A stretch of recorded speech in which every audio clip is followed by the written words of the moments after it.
Hi, bookcrows. I'm Beryl. I'll be your host today, and I am joined by my co-host, Thyme. Woo! Today we will be discussing A Treachery of Swans by A.B. Poranek. By A.B. Poranek. I'm trying. Say that 5 times fast. A.B. Poranek. Nope. Nope. I already have the speech defect. There's only so much I can do. For some reason, Polish last names hit me worse than anything else.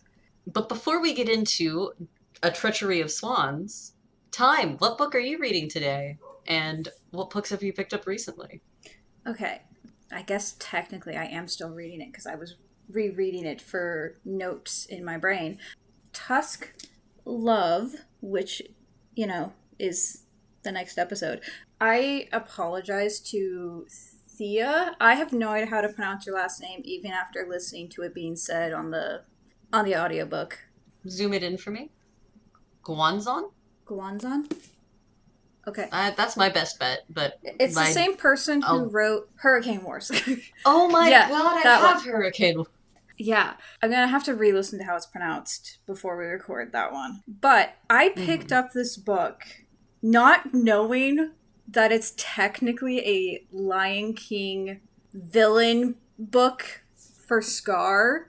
It's called Scarred. It's literally part of the Never After series. It's a dark contemporary romance based on The Lion King, basically, where Scar's the main character. But I got it because it looked pretty and it sounded good. It's gorgeous. Yeah.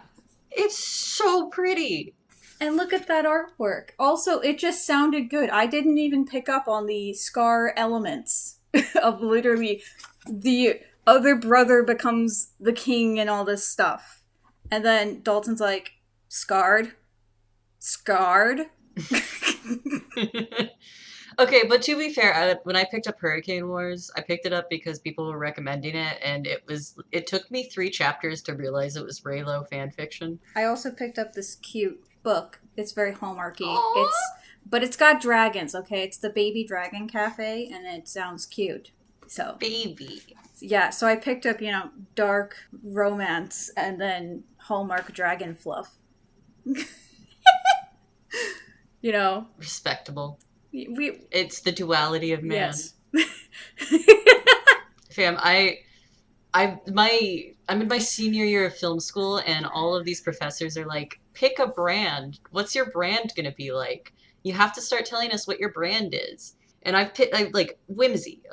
Makes sense, right? Whimsy is just what feels right for what I write. So I'll just be writing these whimsy little fucking fairy tales while listening to "It is the end of all hope to the child of faith." I having someone tell you to pick a brand feels so weird. Definitely family with an emphasis on whimsy, and whimsy's pretty broad Yeah. because technically Tim Burton is whimsy, but at the same time Cinderella is whimsy. So like there's a Yeah. broadness that I can go with and play around with. Yeah, I do know that, especially in lines of work. I mean, you think Spielberg, he kind of had his little direction thing that he had. There's a reason why people thought it was weird that he was friends with that other director that would do like the darker movies. I don't remember what his name was. Isn't that just Tim Burton? No, there was another director who did horror movies, and they worked on that one movie together with the kid that was like a robot or whatever. And then there was the Blue Fairy, and everyone thought the ending was written by Spielberg, and it was written by the other guy. And was he the guy that did that one movie with the axe and the snowed-in cabin thing? No, Are you talking about The Shining? yeah, was he the director for that one? I know it's written by Stephen King, but God, who's this goddamn guy's name? I can't remember the guy's name, okay? I'm sorry. Stanley Kubrick? Kubrick, thank you. Yeah, Spielberg was friends with Stanley Kubrick, and everyone thought that it was weird because they were very different. And they were They are very different, but duality. Wow, I do not like half of his catalog. I'm not a horror person. I'm not I either. bef- I mean, to be fair, if we wanted to experience horror, we would just go back to our childhoods. Oh my god. It's too accurate of a statement. I'll stick with my gothic psychological horror. Yeah, Thank you very that's a lot much. more fun. It is. I don't like slasher. Before film school, I was very much a oh, like, horror isn't my thing, but I'm not going to yuck someone's yum. I'm in film school now, as I keep mentioning, and I cannot. I just walk around listening to my classmates, and I want to say, shut the fuck up about horror. Stop talking about I it. want a horror movie where the entire point of the horror movie is that there's a lack of horror in the horror movie, so everyone's waiting for the horror to start and it just doesn't start, but still someone does end up dying at the end, but it's from something like really stupid. You're thinking of suspense, but you want a satirical suspense film. Yes, thank you. To be fair, when I think horror, that's what I think of. I think of suspense because, the entire aspect of, I mean, maybe this is my anxiety talking, but waiting for something to happen and psyching yourself up for it is a lot more scary than what they do in most modern horror movies, which is just a lot of blood and gore and then the jump scares where you're not even scared. It's just say, holy shit, there was a loud noise for 5 seconds, but it was only a cat. I 100% agree with you, but this does beg the question. Famous suspense film that everybody knows, Jurassic Park. Would you count that as horror? I mean, I It is suspense 100%. yeah. It is so scary. It is scarier than most horror. I'm not sure it counts as horror. I don't think people count it as horror. They count it more as like action, I think. Yeah. But Regardless, I think I mean, it works. can you think of anything more terrifying than like a giant T Rex coming back to life because a scientist was a dumbass and having to run away from it and it's eating you while also being stuck with Jeff Goldblum? I think that's terrifying. It is. It's such a good book and good movie. To be fair, though, one of my favorites that's a horror movie that's written by the same guy, by the way, is one of also my favorite action movies, one of the best storytelling movies I've ever seen because it's telling the story on screen. It's not a narrator. Sadly, did not do well at the box office, and that is 13th Warrior. Because the actual book is Eaters of the Dead. And it is one of Antonio Banderas' best movies, in my opinion. Like, I know he's known for Puss in Boots. No, that's his best movie, in my opinion. All right. Somehow the horror conversation does fill in with today. Because talking about what does and doesn't count as horror does go back into the fact that I once again read a gothic book. All right. I'm ready to be suspensed. I've mentioned in my previous gothic, the very first episode that we did, I mentioned that gothic stories predate the concept of what is and isn't horror. Yes. And this borderlines gothic. It follows the tropes of gothic, but it is definitely more dark fantasy, which dark fantasy is also known as gothic fantasy. Regardless, A Treachery of Swans is advertised as a gothic sapphic retelling of Swan Lake. So, are there horror elements? 100%. There was more blood in this than I was expecting there to be. So, Somehow I was not expecting blood in a retelling of Swan Lake, but I'm very interested to see how it happens. a lot of versions of Swan Lake already have death and blood a little bit. This one definitely has more than I'm used to. But the Barbie version of Swan Lake. I have a lot of feelings on Swan Lake as a whole, and not just the Barbie versions, but the other versions. Regardless, let's get into it. So, there's a lot of characters in this. There's a lot of characters in the original Swan Lake. We're talking when we say the original, we're talking the ballet, right? Or is there another one that predates it? I guess we should start this off with going through what Swan Lake is. Yeah, let's go through the history. Let's talk the history of Swan Lake. Because even I'm getting confused. The Swan Lake Ballet was written and originally performed by famous composer Tchaikovsky, which I can't remember his first name off the top of my head. So the ballet was originally made by Tchaikovsky, and he specifically wrote the ending to be open. So the original ending of the ballet we actually don't know because he didn't fully write it and still performed it. The reason why he did this is that Swan Lake is based off of a bunch of German and Eastern European folk tales about people turning into swans.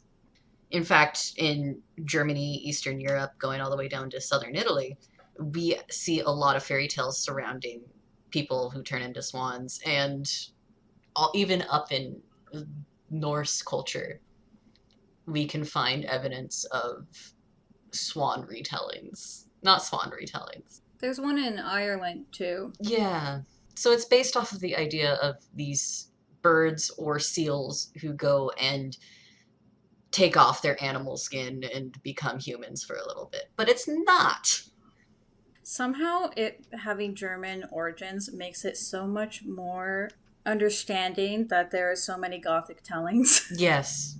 And to be fair, it is believed to be a tragedy because in almost every version, the prince and the princess die. Siegfried and Odette die, which the names of the characters, the prince's name is Siegfried and Odette is Odette. I don't think I've ever heard a version where they actually say his name. Yeah, but their name. It's the same thing with Disney princes. Except for Prince Eric. Yeah, like Prince Eric was like the first one who was given a name. The other ones have names, but they're never mentioned. Like, I think Snow White's one is like Henrik or something like that. Yeah, Philip's name is technically mentioned. Oh, I forgot about Philip. To be fair, nobody cares about Philip. We all want Maleficent. True. And like everybody forgets that the beast's name is Adam. Yeah. Also, why is his name Adam? Shouldn't it be something French? Adam's a biblical name, and all biblical names have a French equivalent. And then I guess the next one that's named, because I don't count Aladdin being the prince name in his own movie, you know? No, he's not actually a prince either. He doesn't end up as a prince at the end of that movie. Wait, Cinderella's, isn't his name just Charming? I don't think he actually has a first name. Holy shit, I have to look this up. His live action version is Kit. I don't count that. His merchandise is Henry. I thought that was Snow White's. I thought Snow White's was Henrik. Not Henrik, Henry. I've never heard his name is Henry. Florian is Snow White's Florian? prince name. Yeah. I am all wrong then. I thought Snow White's was like Henrik. Snow White's was only given a name because of Disney on Ice. Okay. To be fair, my favorite version of the prince for like the original two, because technically he's combined into one, is David in Once Upon a Time. That's also my favorite version of Snow White, because she's awesome. That's fair. Back to the history of Swan Lake. I mean, there's not much more to be said. Ballets, as most forms of performing arts are, ballets are one of the hardest art forms to preserve. So we, for a long time, had Tchaikovsky's music preserved via sheet music. But once again, he didn't write an ending. And the only performances, we only started recording what was happening in the performances in any ballets, really, in the 1870s. And because of that, we actually have more than something like 70% of ballets before the 1870s. If they weren't performed 1870s or after, we just don't know what the music sounded like. We don't know what the performance looked like. We could only read newspaper reviews to figure it out. Only the really, really popular ones like Coppelia and Giselle managed to make their way out and stay in the popular sphere of what a ballet looks like to survive, really. That being said, the original story of Swan Lake, Prince is told he has to get married. He doesn't want to get married. He goes out into the woods, meets a girl who turns into a swan. Turns out she's been cursed by von Rothbart, which we don't even have the full context behind why she was cursed by Rothbart, solely because it is in the original fairy tales that is so old. There's a million different ways that it is told. We don't know what the context is without going back in time and having to listen to people telling the fairy tales of the time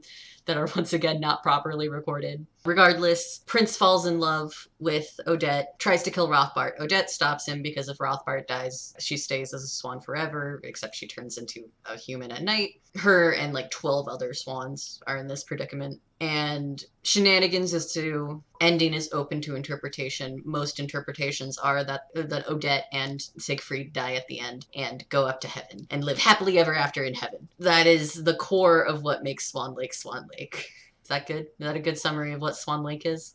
I'm just wondering how heaven ended up being involved in all this, but... It is the 1500s through 1800s curse of you write a fantasy, but you have to put God in it somehow, so boom. Heaven. That's how I feel reading Hans Christian Andersen, because I love Hans Christian Andersen, but God, there's so much Christian in there. I feel like the more understandable ending wouldn't be that they died, but he actually just goes off and marries some random chick. Honestly, that's what his family was trying to get him to do. There's like this whole thing about how he's got this ball and 6 maidens are at the ball. That's why if you watch The Swan Princess, the one that I was talking about a couple episodes ago. I do actually know that one. Dalton mentioned it. I couldn't remember the name of it for some reason, but it's the one where the prince is like, but what else is there? Yes. Yes.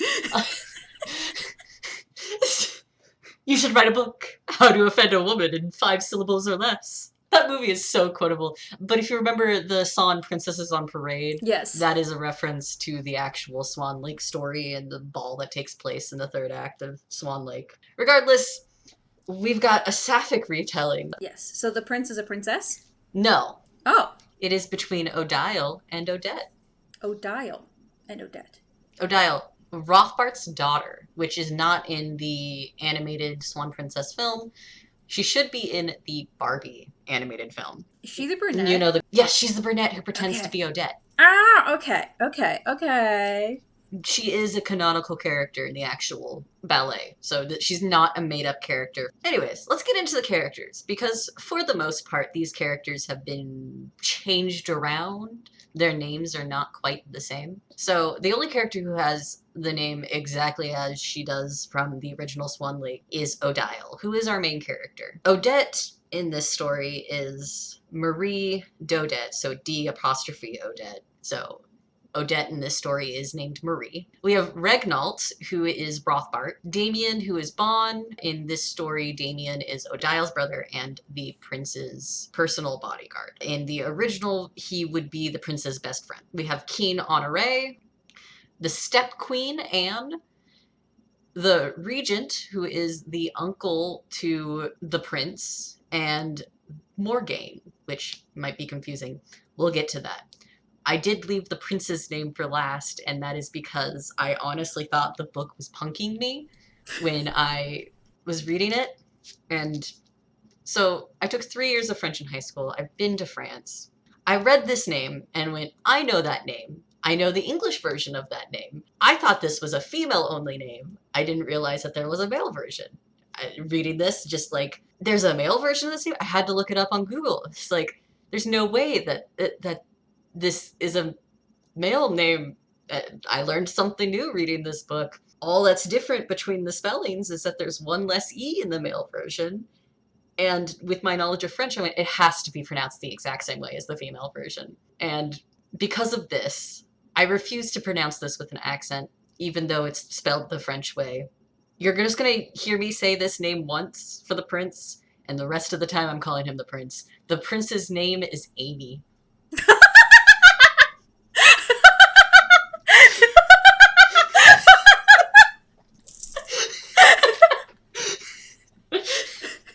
I knew you would get a laugh from that.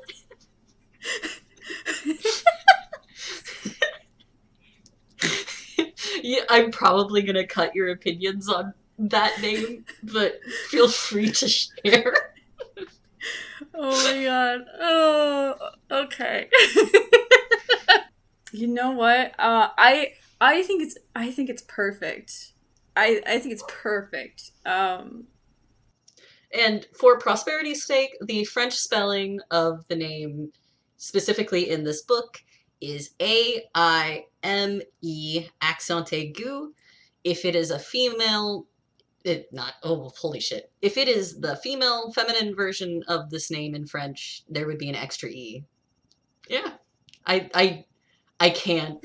It took me out of the story every time she called the prince Amy.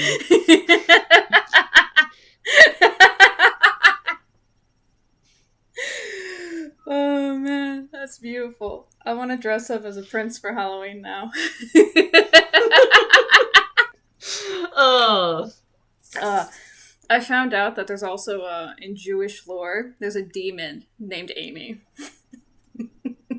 That makes sense. It's a pretty common name throughout the world. Why did they change the name to Amy? That's what I want to know. It means beloved. Well, I know what it means, but still. What does Siegfried mean in German? It means victory. Okay. Victorious peace or peace of victory. There was something I read or watched recently where someone's name was Siegfried.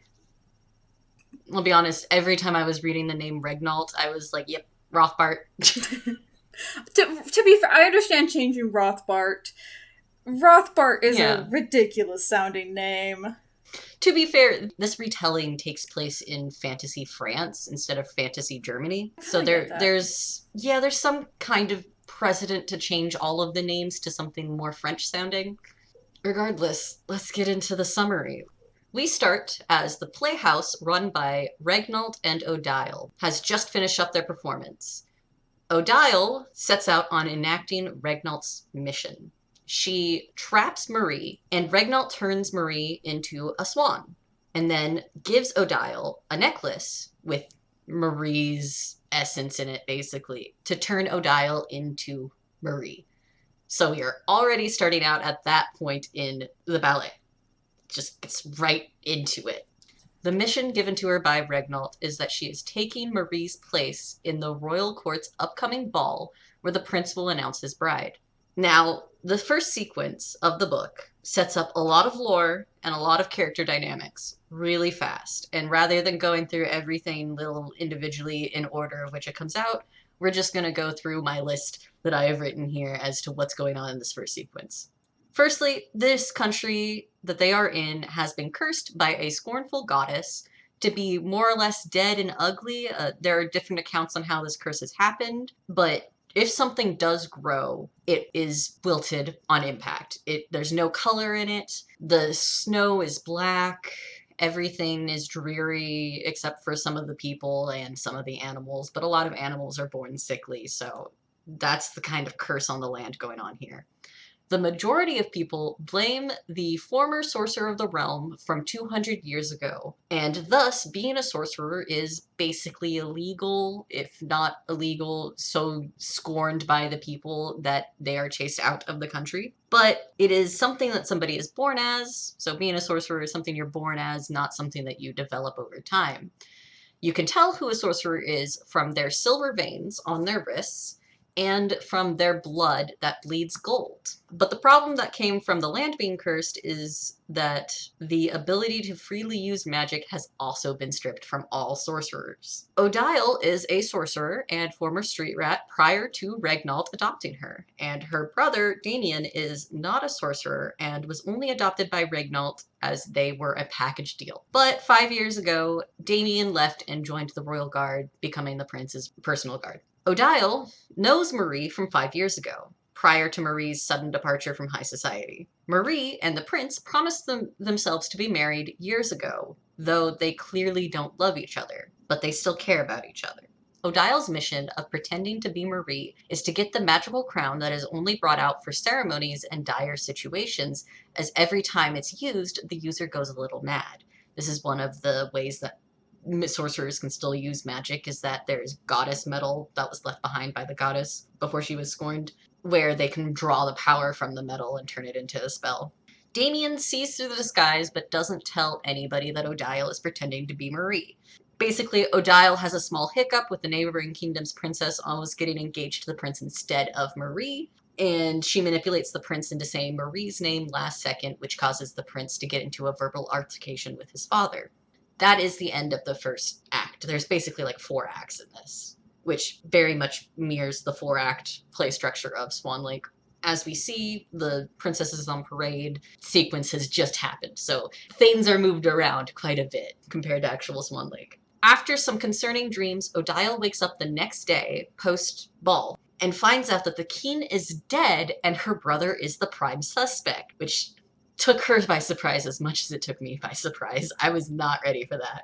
In spite of everything, Odile wants to free her brother and start investigating. She runs into the swan version of Maria and convinces her to 1, not attack her, 2, help her prove Damien's innocence. She tries convincing Regnault to ease up on Marie's enchantment, but he refuses. She does manage to manipulate Regnault into giving her a hint on how magic works. Using this hint, she successfully messes around with Marie's enchantment, but keeps her ability to transform into Marie as she pleases. Marie tells her that she saw the entire ordeal and that a beast unlike anything she's ever seen killed the king, and that her brother happened to show up at the wrong time, becoming the prime suspect. But the beast bled golden blood, which means sorcerers involved. Woo! Right after this information is given, it is revealed that when the sun comes up, Marie turns back into a swan. Who could have seen that coming other than Odile? We all knew that was coming, but Odile and Marie did not expect that to happen. Oh. I mean, we know it's Swan Lake. We know it's a Swan Lake retelling. It doesn't try to hide the fact that it's a Swan Lake retelling. So we know that she's going to turn back into a swan when the sun rises. But in the story, the characters don't know that. It's called dramatic irony for anybody who doesn't know what dramatic irony is. So what does she think that the enchantment on Marie does then? Because originally, was it just she just stayed a swan? Yes, originally she was supposed to just stay a swan the whole time. Okay, so she manipulated it thinking it would lift it. Yes, yes.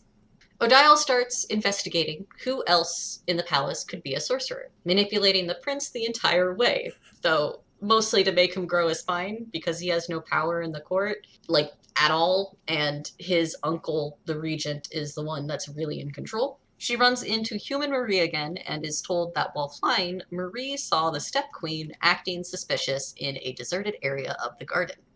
They investigate and find semi-wilting flowers, and neither of them recognize what these flowers are. While researching these flowers, Odile finds an enchanted journal with a puzzle lock. Marie helps her solve the puzzle, and Odile realizes that this is the journal from the realm sorcerer from 200 years ago. You know, the one that everybody blames for the curse on their land. While all of this is happening, Odile and Marie bond over the former's desire to be free. So, not Marie being free from the swan form, but the fact that the swan form allows Marie to just act however she wants. She loves that. While investigating, Odile realizes that the Step Queen is giving the prince a vial of something every single day, and she thinks it's a long-term poison. But the prince refuses to listen to that idea at all. Launching a new plan, Odile asks for the wedding to be moved up and that the Grand Master of the theater, again, Regnault, to be in charge of the wedding to help move things along faster. Odile needs to prove that the Step Queen is up to something, so she comes up with a plan that Marie acts as herself at the ball while she investigates the Step Queen's study. This goes awry as the Step Queen is in fact sorcerer adjacent and has an enchantment on her doors that alert her when people enter.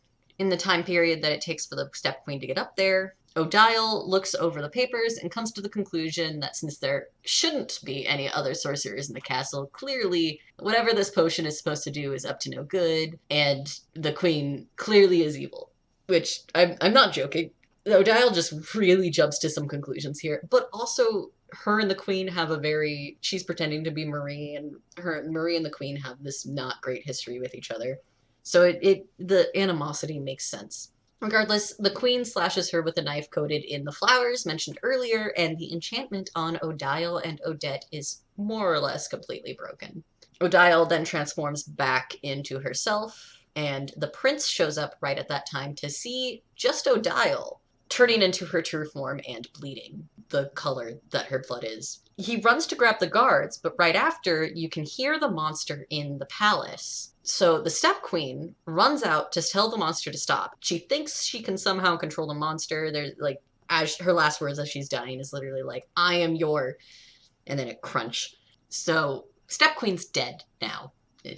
Man, this is just the start of the really bloody, as there is a description of Odile seeing the monster eating the Step Queen. Oh, jeez. Just full on munching on those ligaments and bones and shit. And she tries to sneak past the monster, but the fact that her blood is dripping, the monster hears it, and chase ensues.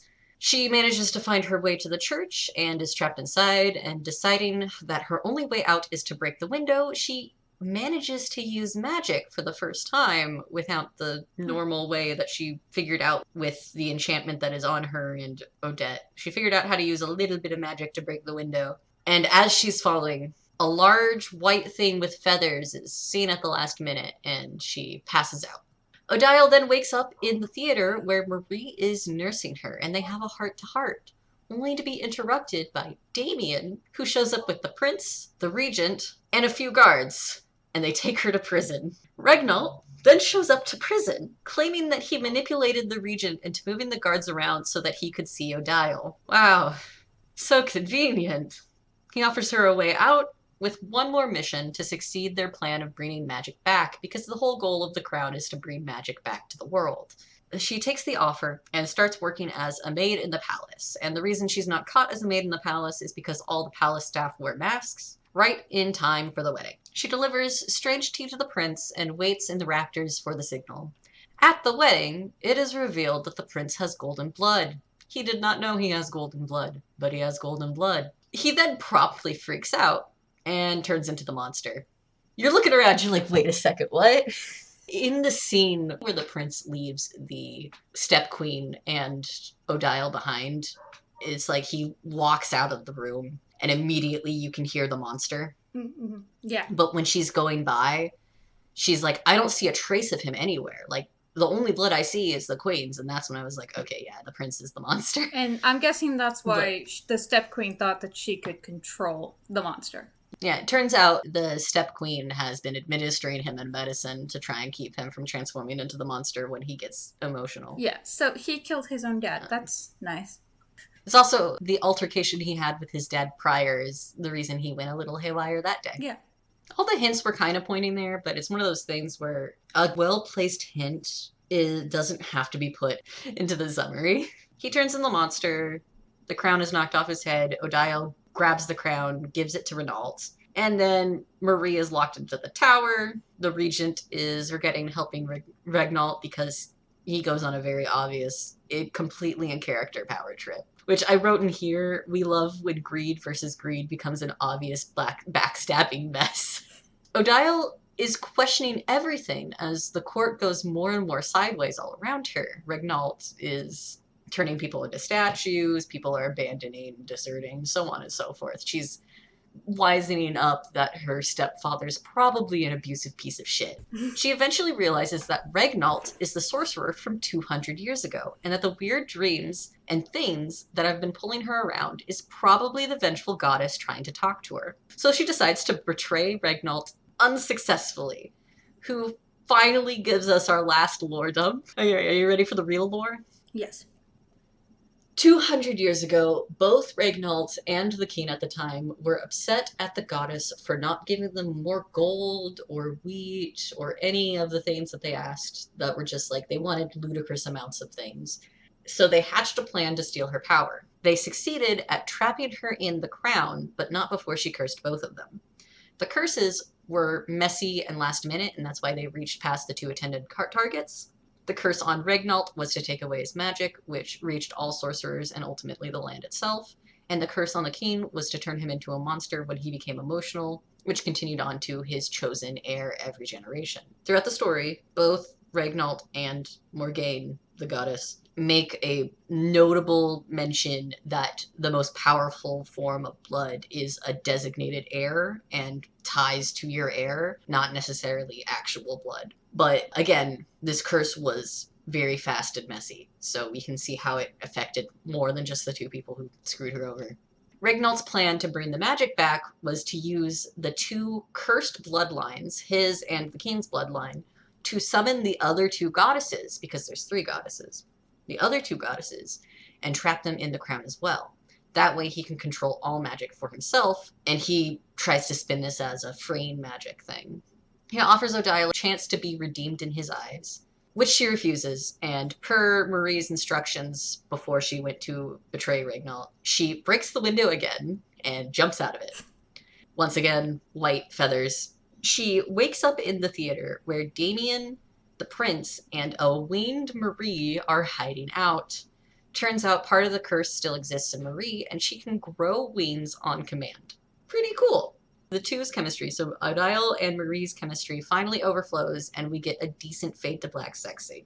Damien and the prince are stressing out about how Regnault is hunting them down, and they have received a note warning them that their location is about to be raided. Odile then hatches a plan. They gather a bunch of defected guards, and Odile fake returns the prince to Regnault. Once Regnault reveals this entrance to the sunken temple to the goddesses, they start the attack. As the battle ensues, Odile uses her and the prince's blood to break the crown, as she tricks Regnault into saying that she is his one and only heir. So that's why the heirs thing is the most important thing, that who is designated. Marie has to help them get out of the water, as the temple is now sinking back into the lake very fast. Odile tries to go back to save Regnault, who attacks her out of anger, and Marie has to rescue Odile, but Regnault's dagger, it gets deep into her back. As a thank you for saving her, Morgaine turns Marie into stone to give Odile time to find a way to save her life. Morgaine tells her that, like, her magic is specifically transformation magic, but she has to go find her two sisters, who are the other two goddesses. One is death magic and one is creation magic. And that's what will ultimately save Marie. Right as the prince is crowned king, Odile sets off to find the other goddesses to ask for a shred of their magic. And Damien asks her to stay to be the court sorcerer, but she refuses to do so until she saves Marie. The epilogue is her returning with unimaginable power and saves Marie. All right, that was the summary. How are you feeling? How did he live so long? In her research about sorcerers, she finds a lot of notes about sorcerers living longer and sorcerers finding out how to elongate their lives. It's just kind of written off there as like, oh, other sorcerers can elongate their lives for a long period of time. Regnault figured out how to. Okay.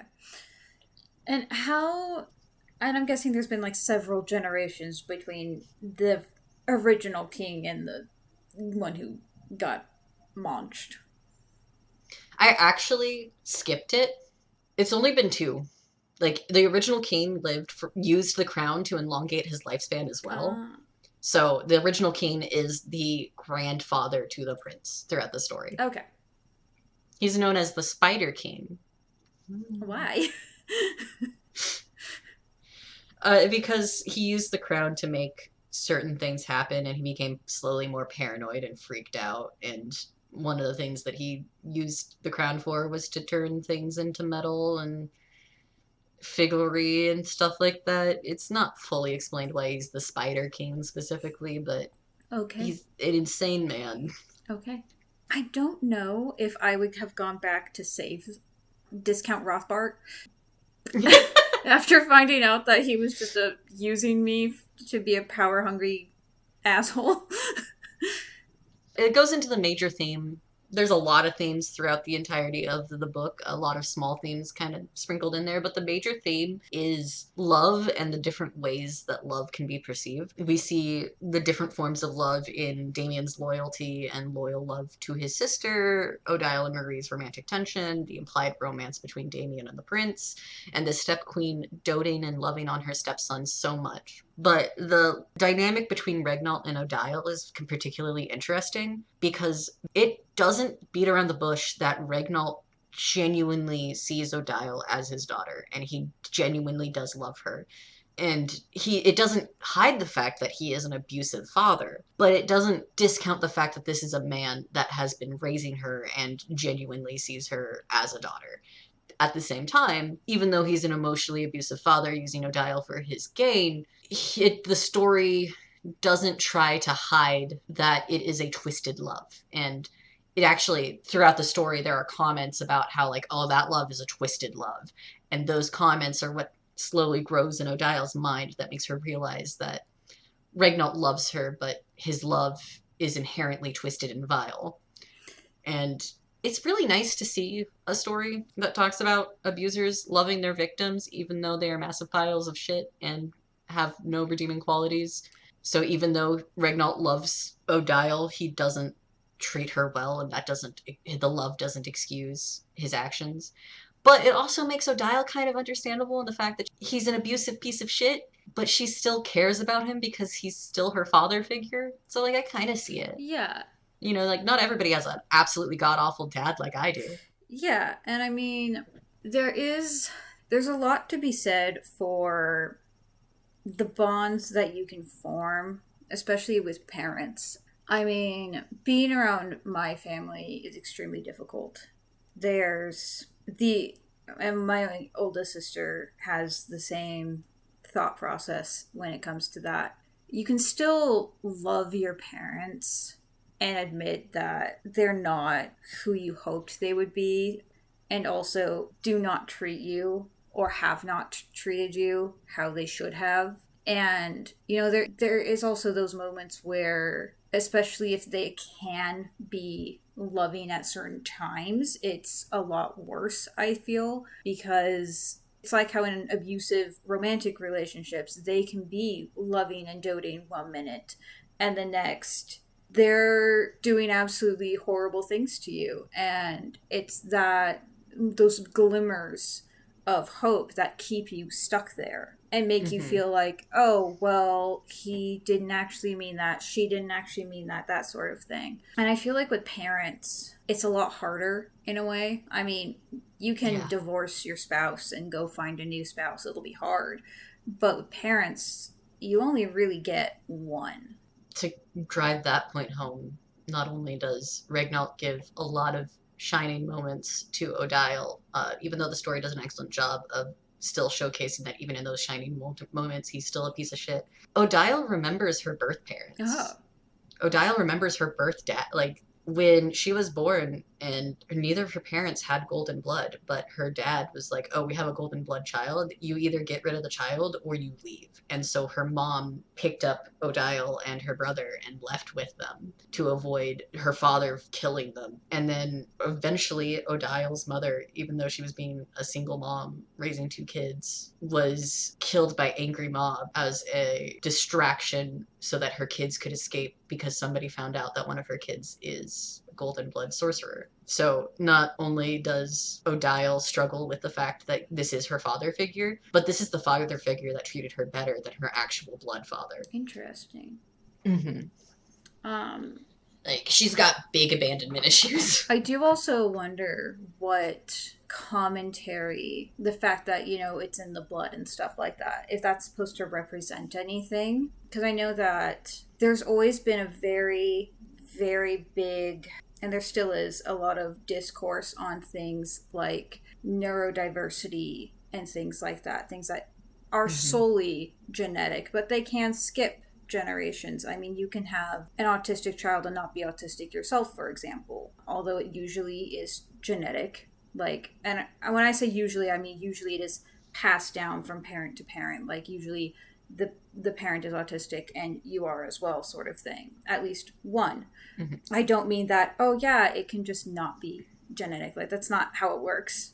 Like, so I wonder if there's supposed to be any sort of commentary that the author's making by that point, or if it's just a story element. There probably is a commentary that I didn't pick up on, because there's a lot of moments where characters are talking about bloodlines specifically. Yeah. And that both Regnault and the goddess herself are like, heirs, who you designate as your heir is more important than the actual bloodline itself. Yeah, and it's kind of like how people constantly mistake the saying, the blood of the covenant is thicker than the water of the womb. I feel like that's the big thing they're driving home with that, is the family you choose is very big. And I was actually totally going to ask if the bodyguard ended up with the prince. I was curious about that. It is implied that eventually that they are in will they, won't they phase. I was so disappointed when I read Swordcatcher and the bodyguard did not end up with the prince, because they have so much chemistry. I was like, they have to. No. I was so mad. The thing about Damien in the story is that he spends more than 50% of it in jail. Like, he very much does not show up that much. So while I appreciate the hints at Damien and the prince being in love with each other, I also respect, from a storyteller point of view, you can't really tell their romance story in the time that Damien actually has, like, page time. That's fair. It's just not possible. Yeah. That's totally fair. That's beautiful, though. Just imagine the future where it's like, oh yeah, where did you meet? Oh, well, I was his bodyguard, and then I was in jail. And then I was in jail because everybody thought I killed his dad. When actually he did. Okay. Yeah, but actually he did, but he didn't remember. So does the prince get jailed for murder, or do they just like does he still end up fairly beastly after, or does it go away? So he no longer turns into a beast once the curse is broken. Once the land is returned to healthy and sorcerers can use magic again. Does Damien make the disappointed face that Belle made at the end of Beauty and the Beast, or no? No. We saw that No. face. We saw that face, Belle. She We was did. disappointed. She's a furry and I respect it. Alright. Any other thoughts? That was my main one because there, gosh, I feel like a lot happened. A lot did happen. And like for a book that is 300 and some odd pages, it's not that thick of a book. But there's a lot that happens in here. I feel like that's maybe half the size of Swordcatcher. And there was nothing in that book. Yeah. 354 pages. Wow. It is half of the size of Swordcatcher, and Swordcatcher is a whole lot of nothing, and there is a whole lot of something in this retelling of Swan Lake. Yeah, like there was I don't know what to pick first other than what I already did, because I'm like, there was so much. Okay, you said that Odette had wings as with like human form. Yeah.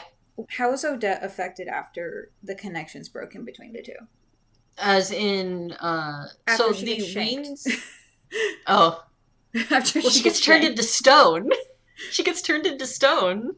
No. After the main character got shanked by the stepmother. Oh, so when Odile got shanked by the stepmother, it was a very shallow cut, just enough to get into her blood. Yeah. When that happened, the majority of the curse went away. And that is when Odette was able to grow the wings in the first place. So Odette didn't grow the wings in her human form until after the curse was mostly broken. Okay, there's a she's just able to manipulate it. Yeah, now that the curse is broken. There's a major theme on the magic, because the magic is done through golden threads. And they form, like, the golden threads are basically woven into whatever pattern you want, and it's a puzzle. So when another sorcerer touches the golden threads, they have a chance to accidentally mess up the magic, because it is done by intent, and the word can change if somebody's messing around with it too much. So the belief between Odette and Odile is, while the curse was mostly broken, a part of it remained in her, and like a tiny thread still remained in her, because it wasn't Odette's body that got shanked. You get what I mean? Okay. It's just kind of accepted, and to be fair, it's because the magic system is a loosely defined magic system throughout the book. Magic systems are either very strongly designed or very loosely defined, and this is definitely a story where they are loosely defined. There's golden threads, there's goddess metal. The goddess metal is being used to create the golden threads in a post-sorcerers can't freely use magic thing anymore. The sorcerers in their kingdom were blessed by Morgane, the goddess of transformation, which I know, bear with me on that. I am going to talk about that. I am going to talk about the fact that you as a pagan and I as a pagan know what's going on there. Yeah. I felt like you would ask that question eventually. But the magic system is not the most strongly defined in the world. That being said, I don't mind it. There's a little bit of hand-waving, but not so much hand-waving, and it's all done under the pretense of magic is so wishy-washy, and Odile doesn't know that much magic because Regnault hasn't taught her that much magic. Yeah, he probably didn't want her to learn that much anyway. It's pretty obvious from the narrative that he didn't want her to learn any. All right, tell me about the goddess's structure. The story as a whole wrapped other mythos that are not just Swan Lake into the story. Obviously, we're talking about Morgane, which is not spelled the way that the goddess we know is. It's Morgane, so there's no I in it. And honestly, I think since it's a French name, it's probably just Morgan and not Morgane, but every time I read it, I read Morgane. Most people, knowing it's probably most people would probably pronounce it Morgane. Mm-hmm. Especially since it is probably Morgan because of the French E-N thing, N-E thing, but it was so obviously like the character is just supposed to be Morgaine from our world in a sense that I just couldn't think of it as anything other than Morgaine. She has two sisters of equal power who are unnamed, which again follows the Morgaine that we know, and collectively they are known as the Three Mothers. So yeah, just continuing on with the Morgaine knowledge that we know from our world. It does not beat around the bush that they are taking our world's inspiration of things. And the more interesting thing to add more to they are wrapping more mythos into the story, that there is a Tarrasque. Do you know what a Tarrasque is? It's prickling my brain, but my brain has decided to be dumb today, so explain it anyway. Okay, so a Tarrasque is a dragon creature from the Golden Legend in southern French mythology. Just kind of accepted as French mythology. It is not what you think a dragon actually looks like. It is something else. I prepared an image for you. Okay, thank God. Why do I get the feeling I'm about to see something out of Merlin? What am I looking at? What am I looking at? Here, let me send you another one. Okay. That just looks like a really weird Trump turtle. A third one for prosperity. Okay. That one's looking... Does it look more like a lion? Yeah, that one looks a bit better. Why does the other one look... It's because ancient medieval drawings, they did not know how to draw a lion. No, the drawing looks fine. What was that statue? What is the face on that statue? It's a lion. The second image, that is not a lion. So a Tarrasque it is believed to be a medieval type of dragon. They do have origins that are probably to do with Celtic paganism of the specific northern France form of Celtic paganism that is lost to time. Yeah, there's not a lot that survived in that region. Yeah, and what has survived is that we have this Tarrasque spelled Tarasque. It is supposed to be the head of a lion, the body of a turtle with extra spikes, and the tail of a scorpion, and then like 6 legs and stuff. If you want to research more about the Tarrasque, dear viewers, I recommend going to Overly Sarcastic Productions video of... I can't remember the name of the video, but they have a video where they talk about the Tarrasque. I bet you in my notes I wrote down what the Tarrasque is. This is a traditional French dragon, does not look anything like a dragon, written about in the Golden Legend. The Golden Legend is a southern French manuscript that is supposed to take place post-Jesus dying, post-detailing Saint Martha and her brother Lazarus going to southern France and settling in southern France. In the Golden Legend, it is said that Saint Martha subdued the raging beast, the Tarrasque, with a spray of holy water and a cross. And then in its docile state, led it to the town where Martha let the villagers beat it to death. And I say docile state because the Golden Legend 100% makes it clear that the holy water and the cross made the Tarrasque become puppy-like to Saint Martha. Yeah, so... Disturbing that she let it get beat to death. Did some looking while you were talking about it, because I'm like, I know the word. I know it from D&D. Yeah, that checks out. I know it from D&D. I was not expecting what you sent me. I'm like, what? Because the first one you sent me was like this weird cart thing on a wheel for like a parade, and then you sent me that creepy, weird statue with the weird face. That, at least the third one looked a bit more, yeah. It's something. Now, the Tarrasque in this retelling of Swan Lake, set in 17th century fantasy France, this book has the version of the Tarrasque tale that is almost identical to the tale that we know today. The difference being that Saint Martha is replaced with Little Saint Girl, who asks the goddesses for help, and they gave her a collar that functions exactly like the holy water cross combo. She still leads the Tarrasque to its death, though.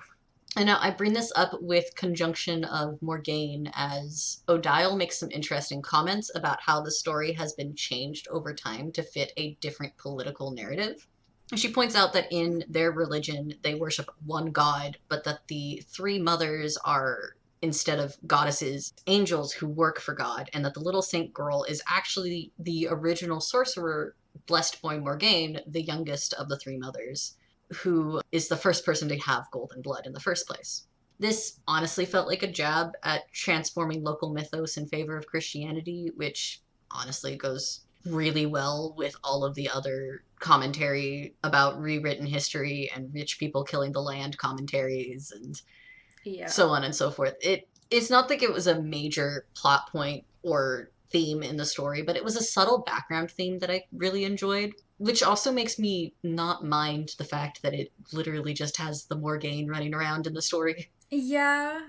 I kind of wonder, it's a bit weird because so the way that Morgan is kind of a bit of an interesting one because in France, in the Arthurian tales, they have Morgana Le Fay, which is Hmm. most likely the French more type, basically a Frenchish version of an Irish goddess that is the Morgan. So a lot of people actually name Hmm. their kids Morgan after her. And there are three, they are siblings. And in modern day Wicca, there is the triple moon goddess. You can't really contrate that to Irish goddesses when there's three of them. You can't do that with the Morrigan. You can't do that with Bridge, even though there are three different aspects of Bridge. But Bridge is the most common one to look at when it came to overtaking and transforming her into being something different. With the Morgan, she was just demonized straight up, Yeah. and written out. There was no ifs, ands, or buts. But I kind of wonder, since this is, French, if it could also sort of be a bit of a hint at not only just the Morgan, but also like a Morgana Le Fay type naming of it, because there is that theory of that's how she came into being, is they based it off of the Morgan in a way, because they did share, the Hmm. Gallic people shared different things. They shared their lore, their gods, and things like that. That's why we have so many that are similar in different Hmm. areas. And then the Romans came in and they were like, ah, we have something like that. We have Minerva, for example, things like that. Ireland and Yeah. Scotland were the two where it stayed pretty solid in their origins because they weren't as touched in a way. Also, they didn't fully conquer. Yeah, Like they didn't get to Ireland. They not didn't when they get were in the that murder, far up to not Scotland. yeah, not when they were in the just Yeah. wiping people out phase. And they did get touched, just like how Norway did. Things got sanitized, is the best way to put it.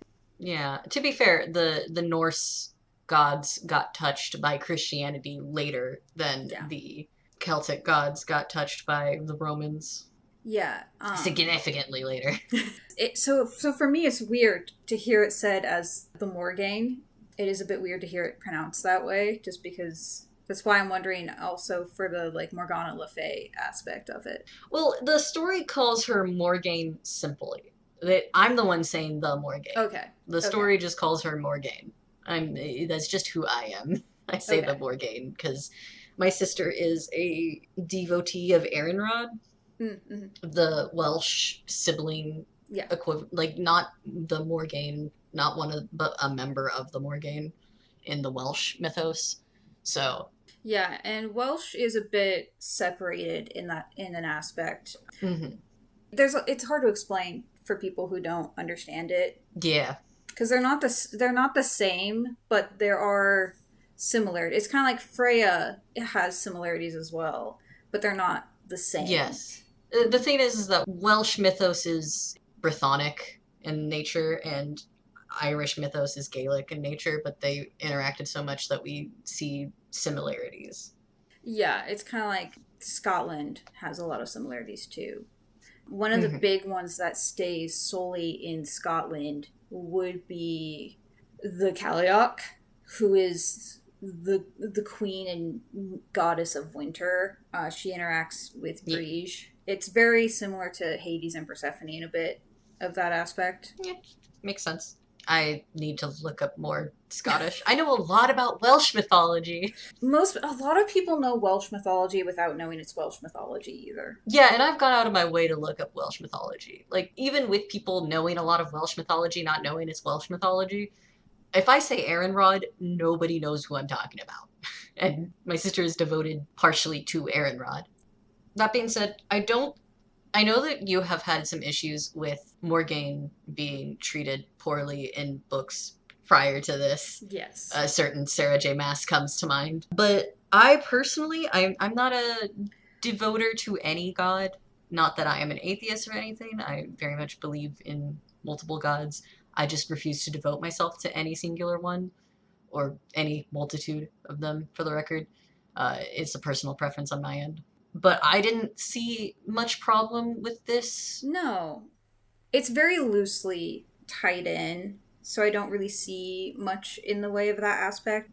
There is the parts that is, the transformation, but since it's more French based, since it's, Morgan, I probably see it more as like a Morgan Le Fay separated aspect of it. The three different ones are the ones that I would find the most interesting, because looking at the actual Irish lore, there are three. So the main one that a lot of people don't know anything about, and that's because there's so little written, would be Anu. And she is representation of the land. So she would very much be that, that life aspect. Then there would be Bive, which is a very interesting one. She would probably be the one that would be more associated with death.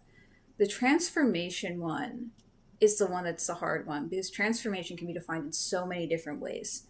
A lot of people in this aspect, there's the statuette portion and things like that, turning into swans. And there's none of that that she specifically did. She transformed herself. Like, she turned into an eel at one point. She turned into a beautiful woman at one point, essentially to talk someone out of battle because she knew they were going to die. She was giving him a chance to set aside his pride. But there's no one specific name that is tied to that. So in that aspect, it would be the overall title that combines the three. But no, this one, they're not specifically taking the name and saying that they are this person specifically by name and spelling, even using the title in a way that's so outright and so disrespectful that I find it to be problematic in any way.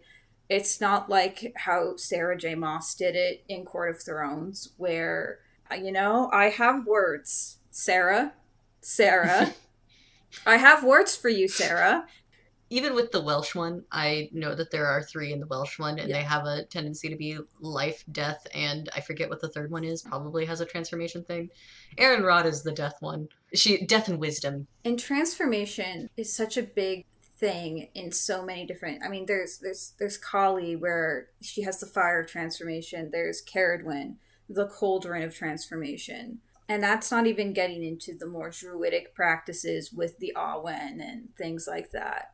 I definitely know a lot more on the Irish side, but let's be honest in terms of the idea that when writing a really quick mythos for a retelling of a story that where the mythos is folklore that no longer exists, it's really easy to make a triple goddess and then just say life, death, and then transformation being So I respect that to a certain end. And on a similar note, I've been saying, like, this story is set in France, like 17th century style France, and has a very eat the rich vibe. But the author, I had to go to her page and see what was going on here. She is not French. She spent half of her child in rural Poland and half of her childhood in upstate New York. And her degree is on veterinary medicine from Warsaw.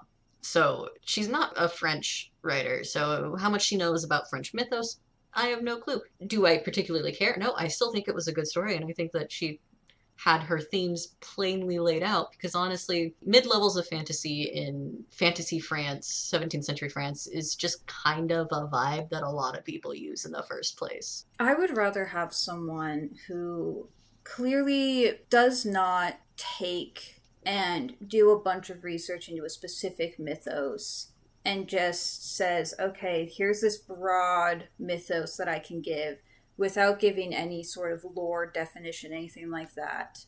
Then have someone who really reached in, did some reading, grabbed some names, and clearly did not do enough to actually understand and respect it. I feel like that's more harmful for someone to do that. I mean, and I don't know, maybe there's that level of, because for example, like there's the book Outlander. The person went to, I think it was Scotland, and they got the idea from actually seeing the fairy mounds and things like that, because at least I don't know what they were told in that situation, but something about like from what I've never read the book, I just know what I've heard from other people, is the aspect of they saw it and there was a portal to like a different time or whatever. I don't know if what they were told when they went there. I know that in Ireland, for example, they see it as a cave and a portal to the other world. So that is where the She reside. And there's the Unagat, which is the Cave of Cats. That is, for example, the Morrigan's domain. That is where she lives. That is where she goes. She comes in, she comes out. I apologize if anyone from Ireland just heard me pronounce that. I haven't been practicing my Irish. So there is the aspect of you can take inspiration from things, but there's a difference between taking inspiration and slapping someone in the face with it. I mean, if someone... Like, I've taken, for my book, I took inspiration from D&D for mine. It's literally my character's backstory. So there is some things that are D&D-esque in it. But I'm not on purposely taking the D&D manual and, like, trying to figure out how to do specific things. Yeah. Like, if I was, like, taking the monster manual and, like, slapping it in there somehow, that'd be a bit different. I'm also not going to go in and put someone from another culture I don't understand in there.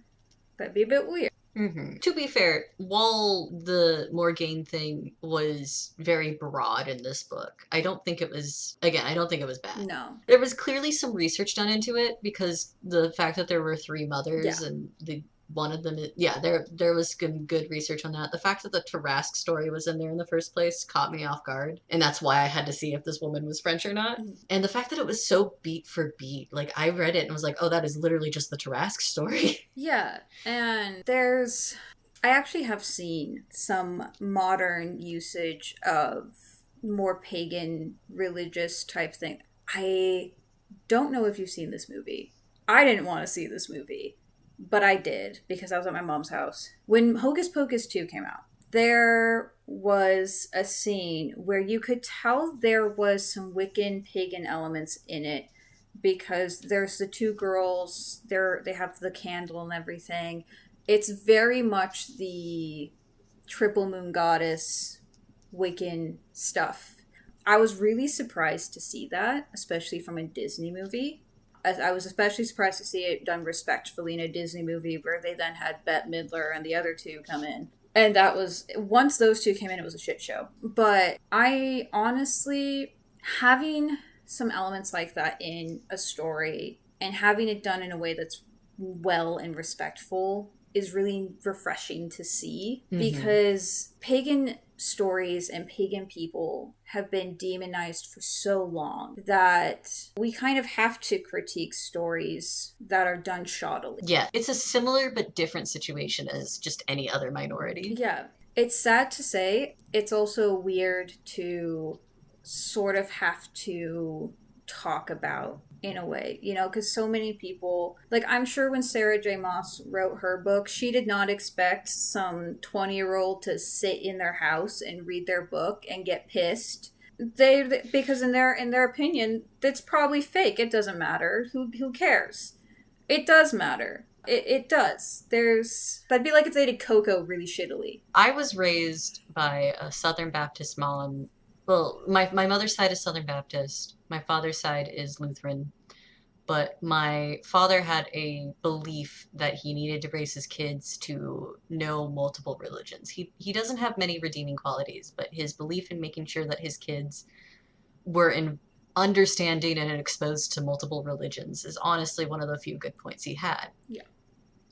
So as a child, I was around Hellenistic pagans for a good chunk of my childhood, and I still talk to a lot of Hellenistic pagans.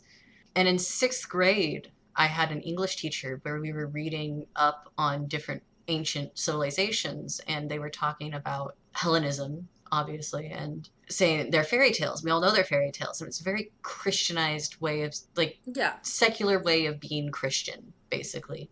I was like, well, wait, I know people who worship these gods. And she legit threatened to send me to the principal's office for saying that. I wish I would have taken the bait. There's a lot of times where I was threatened to be sent to the principal's office for making perfectly normal comments.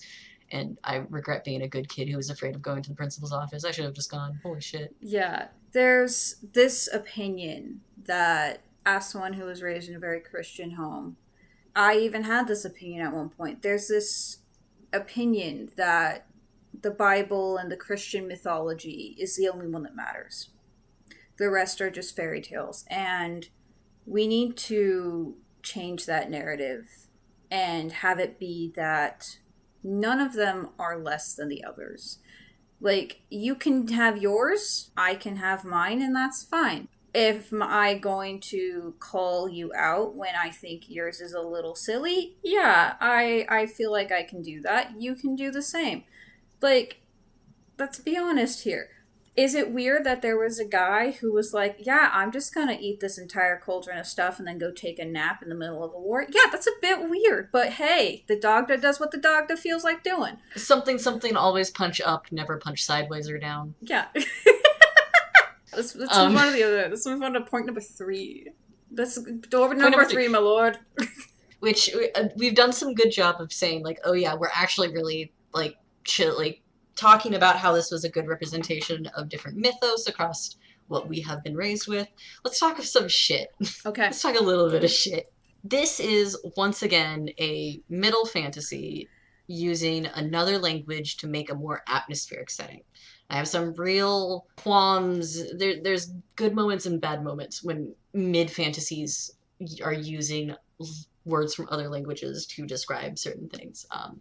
Other examples other than this one of books that come to mind that do this would be Hotel Magnifique and A Dark and Drowning Tide. Oftentimes, my biggest problem with a lot of these is that the words that are being used from another language could just be translated. There's no reason to say them other than making it atmospheric or making something sound mystical or magical. Yeah. It might be super immersive for other people. It really might, because I understand that not everybody has the language background that I do. Which, that sounds so haughty and toddy of me to say, but... Your Daniel Jackson is showing.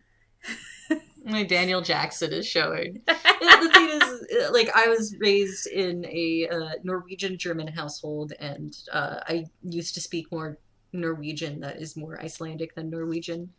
Because it was my grandpa's first language. Don't ask me to speak Norwegian or Icelandic nowadays. It's gone. But I can read it and I know what it's saying.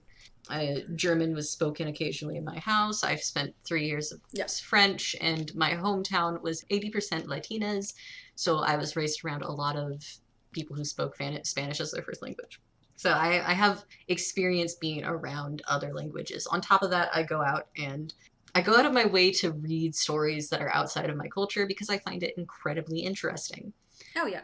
So this isn't me tooting my own horn. It's just me saying that, like, they might be super immersive for somebody else, but it really takes me out of the story when I have to do it, because all of a sudden I'm switching languages and my brain crosses the wires and, like, oh man, I know that language. And other times it works fine.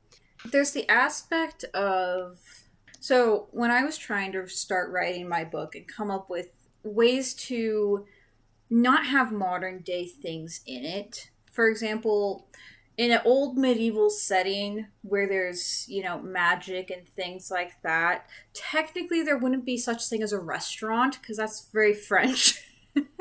So I had to find a way of getting around that aspect. Fair. There's also the aspect of...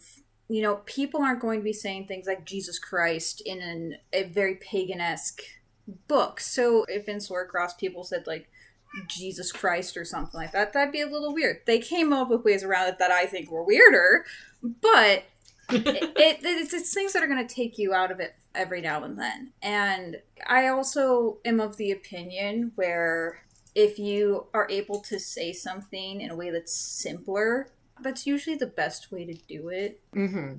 Like, if I have to digest $13 words in a book where you don't need $13 words, I'm probably going to get a little ticked off. Yes. This ain't Shakespeare. An example from this book, we have the prince is not called the prince one minuscule time ever in this book. He is called the Dauphin.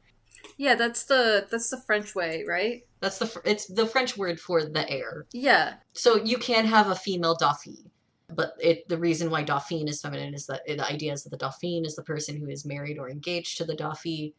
But at the end of the day, it's already gendered the way that it is gendered due to history in France. So yeah, it's saying the Dauphin instead of the prince. Yeah, I feel like that would throw me out of it a little bit. Like, it might for some people be fine. It might not bother them. To be fair, I only know that that's how to say it because I watched the Marie Antoinette movie. I Fair. probably, if I didn't know, like if I was just some random middle schooler, high schooler picking the book up and I didn't know anything about France, because let's be honest, we don't learn about France in the US school system, okay? We learn about England. We might Yeah. learn about geography for like 2 minutes. Yeah. Like, no, most people aren't going to know what those are. So I'd probably have to pause for a minute and go, what the heck does that mean?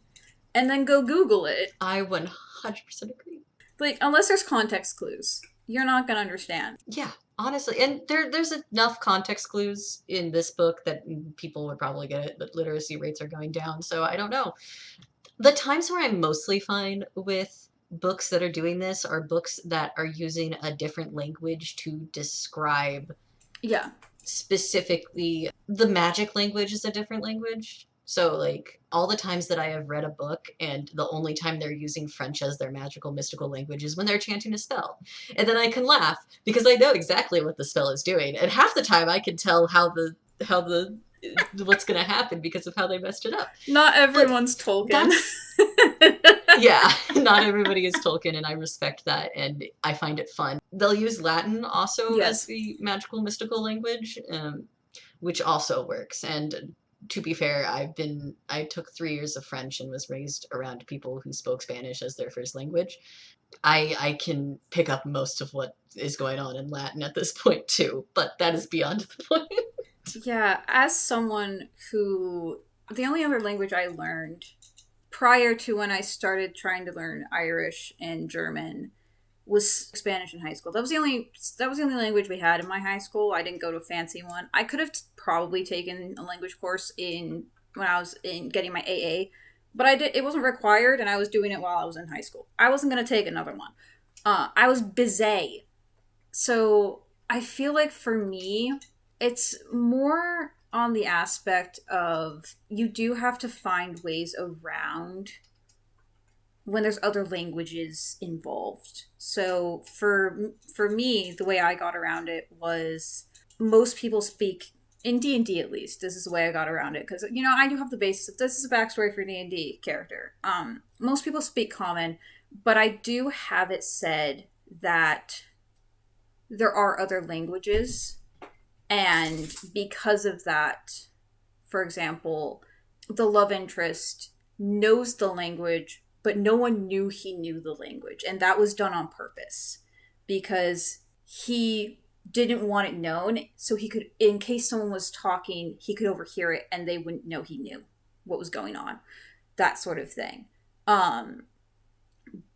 But there's also the aspect of if they don't know what people are saying, they're just going to be like, yeah, you just heard a bunch of random things. Like, there is that aspect of how are you dealing with another language in a book, and that's a lot easier to do in media like movies. I feel like a prime example, the 13th Warrior. He speaks Arabic. He doesn't know the Norse language that is being spoken around him, but there's a montage where he's slowly learning to understand it as he's around these people more, to the point where the audience now hears them speaking as if it's English because it's, in an English movie.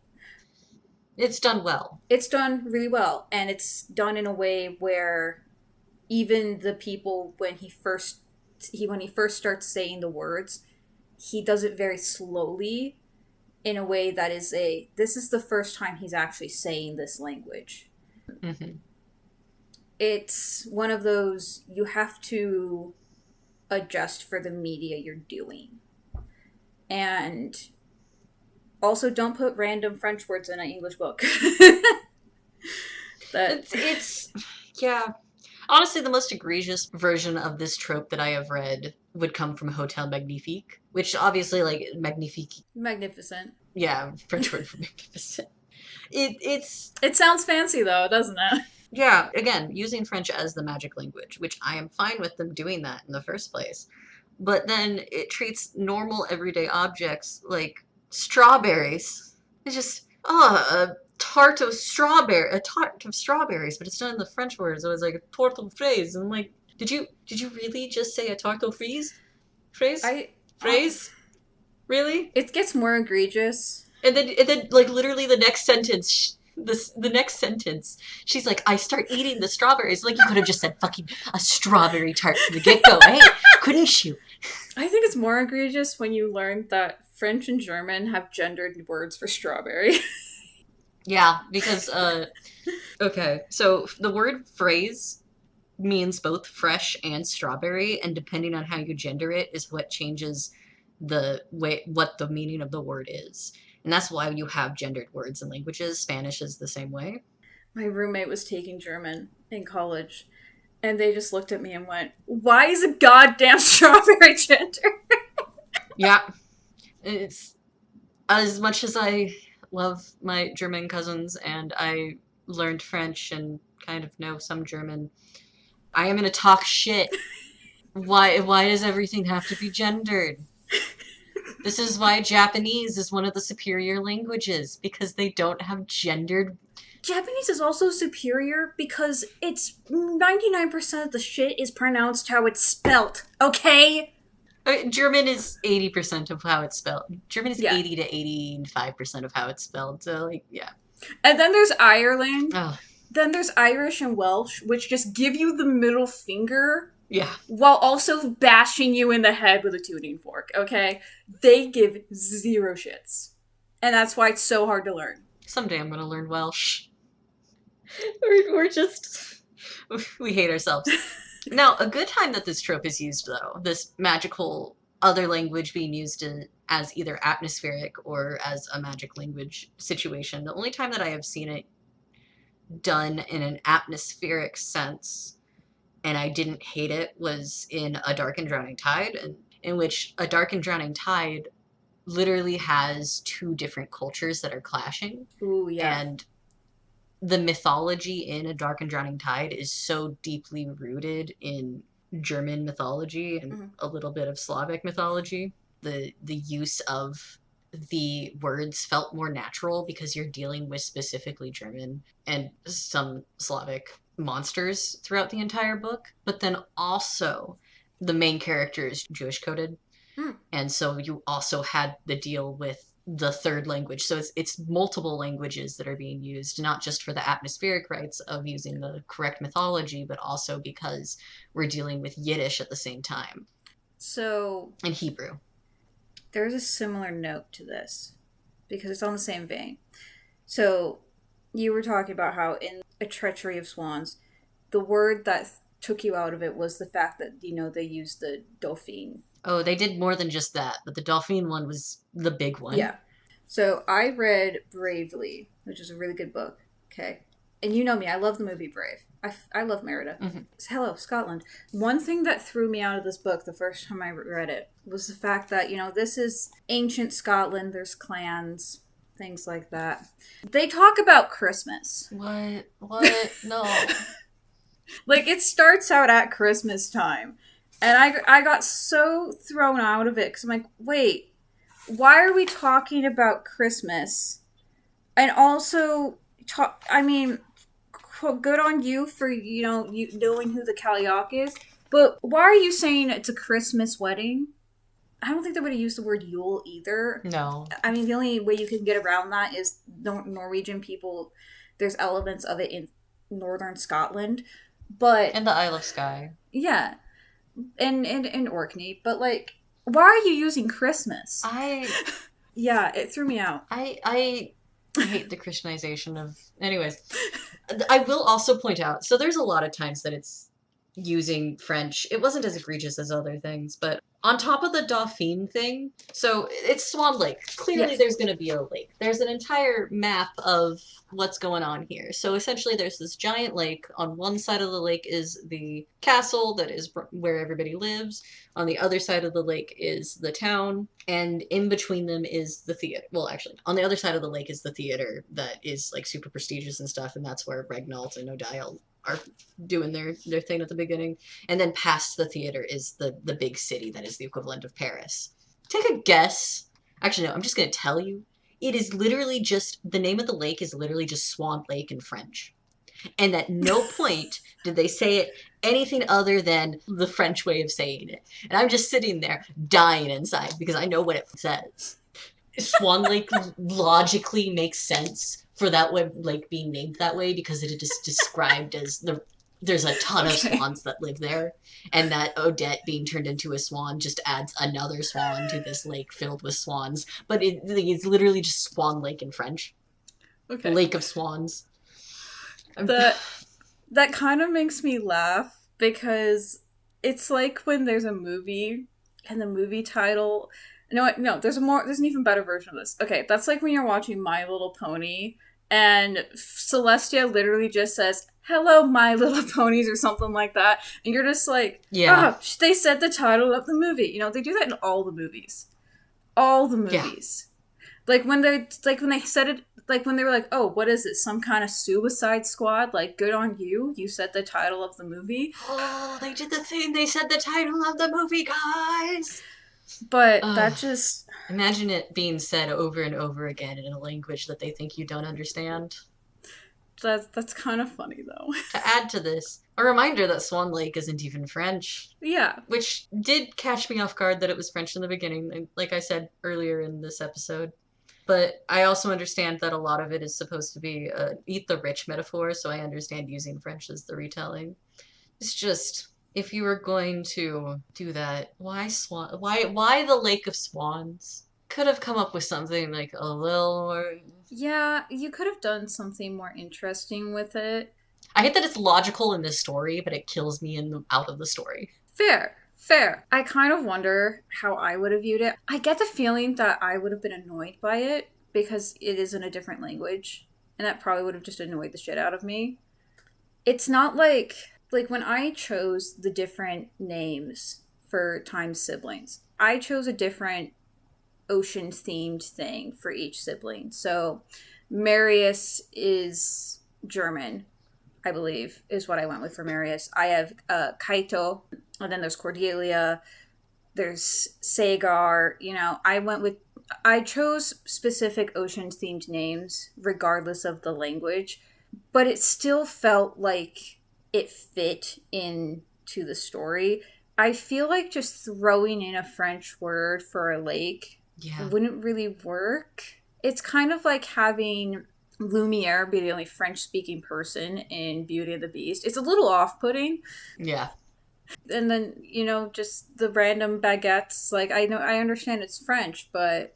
it's supposed to be atmospheric, and it doesn't always translate that well. It translates a little bit better in a spoken medium than it does in a written one. And that's the problem, is that this is a written medium that we're reviewing.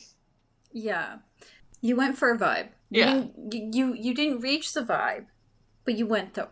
Pros on trying something, though. Yeah. I can't hate it too much. They could have been that shitty author who just put Swan Lake in English. Yeah. Like, there was effort, at the very least. I can't hate it too much. I'm just gonna pretend. Like, part of me is also aware that the spelling for the word swan in French matches the spelling for the word council in Welsh. So I'm literally just gonna pretend it's Council Lake. I feel like that's weirder. It doesn't make sense because it's where the castle is. It's the Council Lake, where the council meets. The Council of Swans. A group of swans is actually called the Ballet of Swans. You know what? That's pure Tchaikovsky pandering right there. You know what? You could have made it interesting. You could just called it the Lake Tchaikovsky. Did an homage. Oh, please.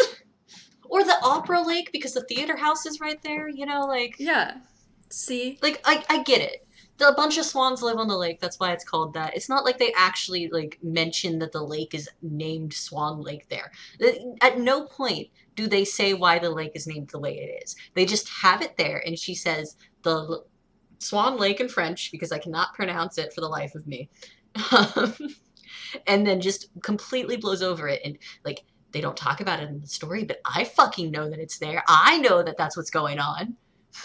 So, you know how environmental films were like all the rage in like the early 2000s? Like that was all we watched as kids? Mm-hmm. Well, you've seen the movie Avatar, right? By James Cameron? The one with the blue people? Yeah, the one with the blue people. No, actually. Okay, well then this is gonna be perfect for me to explain this to you. Okay, imagine you're watching a movie. Okay, and there's blue people in there. The main character is supposed to be this gun-happy Marine, but then he meets a sexy blue person who's essentially alien Pocahontas. And the hair thing, yes. And alien Pocahontas is teaching this rough and tough white dude Marine all about the forest, and suddenly he is eco-friendly. And he has to go yell at his non-eco-friendly boss because they're not eco-friendly. So then he gets in trouble. So the movie, the entire time, is hitting you in the face with this eco-friendly message. Okay. But it's done in a way that's offensively obvious. That is what this has reminded me of. Treating the audience like they're stupid. The problem is that they're not treating the audience like they're stupid. They're treating the audience like they don't know French. And the average audience for this book doesn't know French. But that's what this is reminding me of. The way you're reacting is reminding me of when I watch Avatar. Because my dad likes that movie. That's crazy that your dad likes that movie and does not know the Okay. All right. I lose respect for your father more and more with each passing day. Worst part is he's still a little more respectable than my dad in some senses, but some senses. Anyways, I don't have much more to add to this. To add to the me complaining about it. So would you recommend this book? Actually, yes. I genuinely Okay. enjoyed the book, and there was very little filler in the book, so it's pretty Oh, nice. packed. I will say there was some fun little moments throughout the book that are referencing the original Swan Lake that are very tongue-in-cheek, like the beginning sequence where she's getting done with the play performance and Yeah. she goes down. She's thinking about how like the audience is clapping for a tragedy of where the prince and princess die at the end. And like, okay, so you're immediately hitting me in the face with the Swan Lake stuff. We love that. And then at the end, when her Mhm. I love that though. I actually did something similar.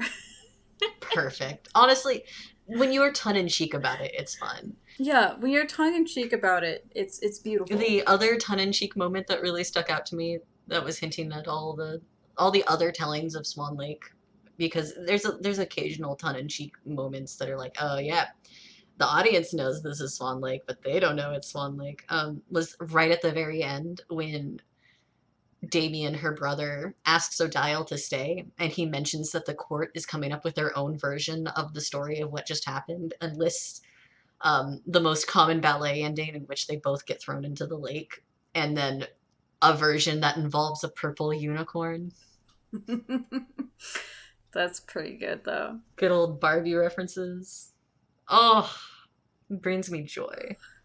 So, how long is it between the start and the end of the book? Like, how long does she actually know Marie? She's known Marie since 5 years prior, before the book started, and Okay. then the actual events of the book take place over like 3 to 4 weeks.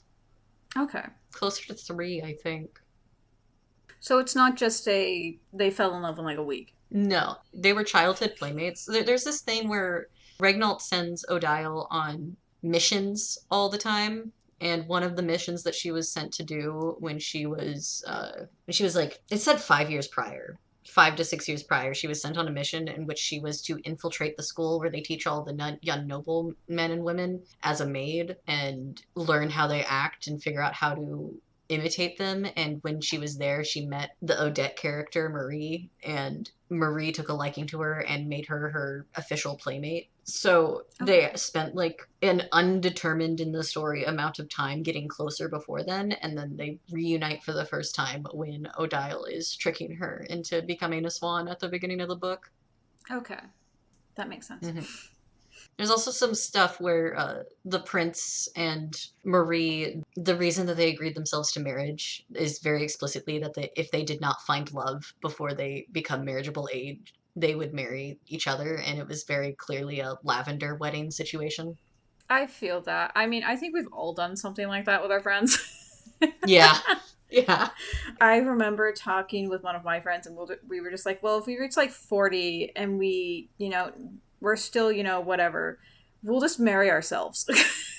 yeah, yeah, yeah. Honestly, it's not a bad. It seems like one of those, there's a lot of things that wouldn't bother the average reader, but we're not exactly the average readers.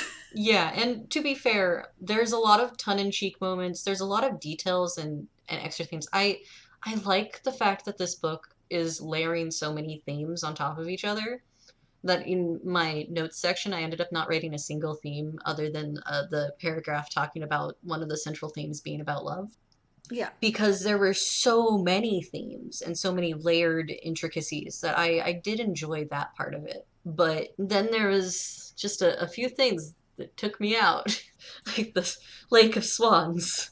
I feel that though. I just remembered what the fucking prince's name was. Yes, and the prince's name. I'm trying to forget that the prince is named Amy. I don't know how confused the audience is going to be by all the giggling. Oh, gosh. That's fine. Oh, I should have messaged you beforehand. I didn't know how to say the prince's name is Amy to make it make sense to an anglicized audience. That's fair. Oh man. All right, well, yeah, I'd rate this 3.9 or yeah, 3.9. I think that's the rating that's most accurate. All right. Well, join us in the next episode where we review the critical role book Tusk Love, written by Thea Guazon? Guanzon. Guanzon? Probably. Guazon. We'll look it up. I apologize if I don't pronounce your name correctly. Yeah. Join us in the next one where we review Tusk Love.